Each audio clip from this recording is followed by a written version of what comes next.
Сәлем достар, сәлемге мен Мисайжан Кизет және бүгінгі видеомыз сұрақ жауап, яғни Ask Kizet. Бүгінгі видеода мен жиі қойылатын сұрақтарға жауап беремін. Ол сұрақтарды мен Инстаграмда стористе вопросы дегенге жазып кетіңіздерді өтіндім.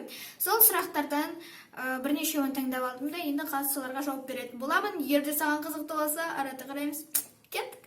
Барлық сұрақтарды мындай қағазға толтырып жазып алдым. Енді қазір бастаймыз.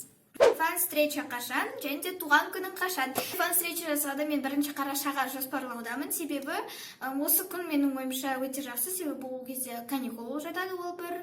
Және де екіншісі ол басқа кезде, мысалы қыста жасасақ тым суық болып кетеді, ал жазда неге екенін білмеймін, жасаған жоқпын, уақытта болған жоқ. Сондықтан басқа осы күзде жасамасам, басқа кезде ешқашан жасай алмайтын сияқтымын, менің ойымша. Нақтырақ ақпаратты фан кездесу жасамас бұрын видео салып бәрін айтатын боламын. Қай қалаға барып көрдім? Егер де осы жаз бойынша айтатын болсақ, онда мен бұл жаз Астанаға бардым, Алматыға бардым. Мен влогтарымды көрген шығарсыз, Түркістан, Байқоңыр және де Алакөл. Осы Ақтауға бардым, осы 6 қалаға бардым. Сендердің мектептерінде свободный форма ма, әлде 3 нүкте, яғни біздің мектепте свободный форма деген жоқ. Мүлдем ешқашан болмайды да ғой. Ондай болмайды. Бізде барлық мектептердегідей форма, ол форманы қатаң тексеріледі, қатаң қадағалайды, сондықтан ол форманы киюге мәжбүрміз. Бірақ менің ойымша мектепке барған кезде барлық бала форма кию керек сияқты. Келесі сұрақ, бүкіл сұрақтардан ең көп сұралған сұрақ қой осы. Жігітің бар ма деген. Неге екенін білмеймін, бұл сұрақ мүлдем кішкене қызық сұрақ та, ойлансақ. Менің жасым 12-де, ол бір. Екіншісі, маған оның не керегі бар? Мен 100 рет жоқ десем де, ол адамдар қайта сұрай береді, не екенін білмеймін, не үшін. Тіпті кейбірлерде тіркеушілерім бар, ұялмай айта бер, жігітің бар болса дейтіндерге. Соларға мүлдем қатты таңқалып, ұялмай айта бер, құрсын шыныңды айта бер дейтіндерге. Вообще,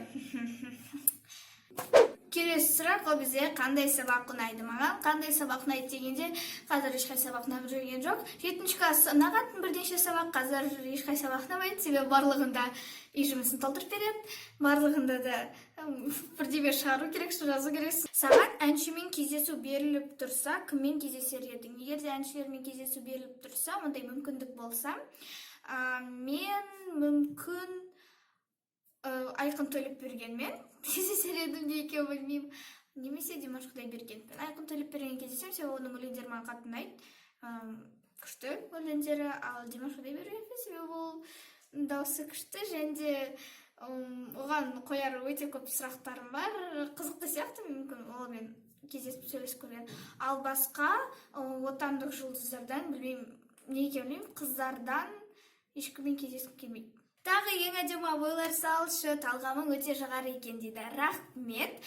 Бұл қандай абайлар, не абой деп түсінбей жатсаңыздар, мен Инстаграмға күн сайын сторисқа телефонға арналған абайлар салып отырамын.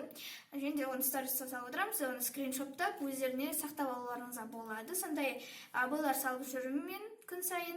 Және де көбісі сонымен күн сайын сұрай береді, тағы салшы, ұнап қалды, әдемі екен деп. Сондықтан егер де түсінбей жатсаңыз, мен Инстаграмға кіріп тіркеліп кетіңіздер. Міне. Сіздерді күтем. Сұрақ тағы да Инстаграмға байланысты, неге айнаға көп фотоға түсе бересің дейді, айнаға қарап.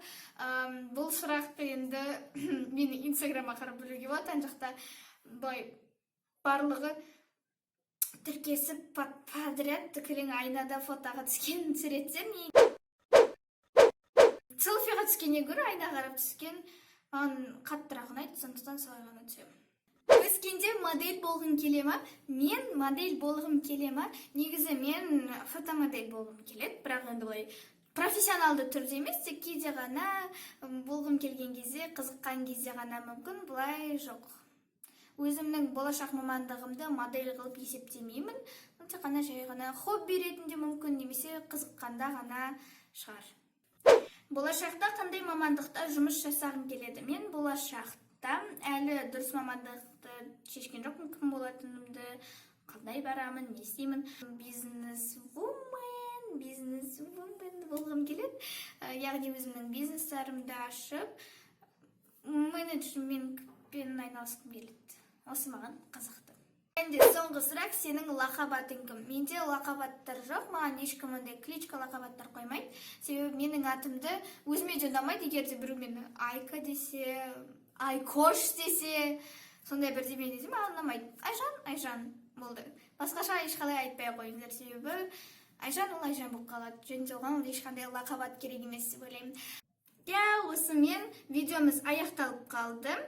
Сіздерге осы видеомның соңына дейін көргендеріңізге көп рахмет айтамын. Менің инстаграмға тіркелуді ұмытып кетпеңіздер. Ол жерде барлық қызықты историялар, жағдайлар болып жатады. Мен сол жаққа бір күн сайын суреттер салып отырамын, қызықты видеолар саламын, ньюзеклилар саламын, трендтер саламын, барлығы сол инстаграмда барлық қызықты. Сондықтан инстаграмға тіркеліп кетіңіздер. Miss Айжан KZ деп тұрады, яғни әрине мына жерлерде шығады.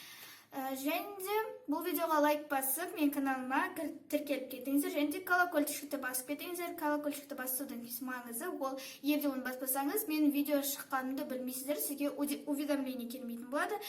Сондықтан басып кетіңіздер. Басыңыздар. Сіздермен бірге болған мен Айжан. Сау болыңыздар. Мен сіздерді жақсы көремін.